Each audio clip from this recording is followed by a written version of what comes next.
আসসালামু আলাইকুম। সৌদি আরবে কর্মরত প্রবাসী ভাই ও বোনেরা, আপনাদেরকে স্বাগত জানাই জিসিসি নিউজ 24 ইউটিউব চ্যানেলে। আজকের আলোচনার বিষয় হলো সৌদি আরবে কফিল পরিবর্তনের আইনগত প্রক্রিয়া নিয়ে। সৌদি আরবে কফিল বা স্পন্সরশিপ পদ্ধতি দীর্ঘদিন ধরে প্রচলিত ছিল, যেখানে একজন কর্মীকে নির্দিষ্ট নিয়োগকর্তার অধীনে কাজ করতে হতো। তবে 2021 সালের 14 মার্চ থেকে সৌদি সরকার এই পদ্ধতি বাতিল করে নতুন শ্রম সংস্কার কার্যক্রম শুরু করেছে, যা কর্মীদের অধিক স্বাধীনতা ও অধিকার প্রদান করে। তো চলুন এই বিষয় নিয়ে বিস্তারিত আলোচনা করা যায়।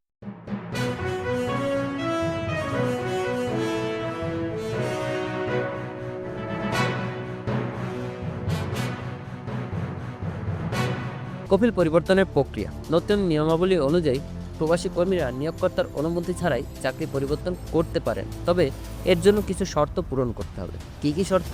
সৌদি আরবে কফিল পরিবর্তন করতে হলে প্রথমে হলো চুক্তির মেয়াদ শেষ হতে হবে। আপনার বর্তমান কফিলের সাথে করা চুক্তির মেয়াদ শেষ হলে কফিল পরিবর্তন সহজতর হবে। যদি আপনার বর্তমান কফিল বেতন না দেন, চুক্তি লঙ্ঘন করেন বা কাজের অনুপযুক্ত পরিবেশ তৈরি করেন, তাহলে আপনি অভিযোগ করতে পারবেন। চুক্তি চলাকালীন সময়েও কফিল পরিবর্তন সম্ভব, তবে এজন্য নির্ধারিত সময়ের মধ্যে, সাধারণত 90 দিন এর ভিতরেই নোটিশ দিতে হবে। এবার আসেন কফিল পরিবর্তন কিভাবে করবেন, এর ধাপে ধাপে প্রক্রিয়া। প্রথমে হলো নতুন চাকরির প্রস্তাব গ্রহণ করতে হবে। প্রথমে নতুন নিয়োগকর্তার কাছ থেকে একটি বৈধ চাকরির প্রস্তাব পেতে হবে।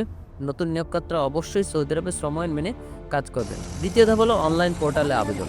সৌদি আরবে মানব সম্পদ ও সামাজিক উন্নয়ন মন্ত্রণালয় পোর্টালে যান, সেখানে আপনাকে একটি ইলেকট্রিক আবেদন জমা দিতে হবে। আবেদন করতে যা যা প্রয়োজন হবে: আপনার ইকামার কপি, নতুন নিয়োগকর্তার চাকরি করার প্রস্তাব, চুক্তি, আপনার বর্তমান কফিলের তথ্য। 3 নম্বর ধাপ হলো কফিলের নোটিশ। নতুন নিয়োগকর্তা যখন আবেদনটি অনুমোদন করবেন, তখন বর্তমান কফিলকে একটি নোটিশ পাঠানো হবে। যদি বর্তমান কফিল কোনো বাধা না দেন, তবে প্রক্রিয়াটি সহজেই হয়ে যাবে। 4 নম্বর ধাপ হলো অনুমোদন প্রক্রিয়া। নতুন নিয়োগকর্তার কাছ থেকে চূড়ান্ত অনুমোদন পাওয়ার পর আবেদনটি শ্রম মন্ত্রণালয় অনুমোদন করবে।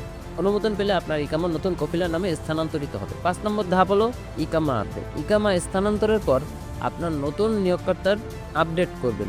এটি নিশ্চিত করতে হবে যে নতুন কফিল আপনার ইকামার সকল তথ্য ঠিকমতো হালনাগাদ করেছে। এবার আসেন কিছু গুরুত্বপূর্ণ বিষয়সমূহ। আইনি সহায়তা।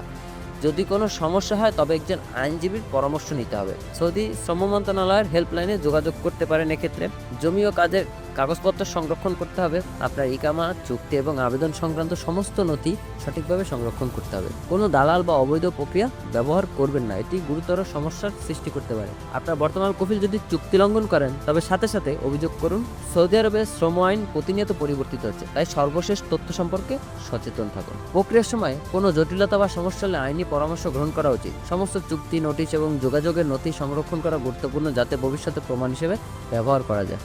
কোনো অবৈধ পদ্ধতি বা দালালের মাধ্যমে কফিল পরিবর্তনের চেষ্টা করবেন না, এটি আপনার জন্য আইনি জটিলতা এবং শাস্তির কারণ হতে পারে। সৌদি আরবে কফিল পরিবর্তনের প্রক্রিয়া এখন সহজতর হচ্ছে, তবে সঠিক নিয়ম ও শর্ত মেনে চলা অত্যাবশ্যক।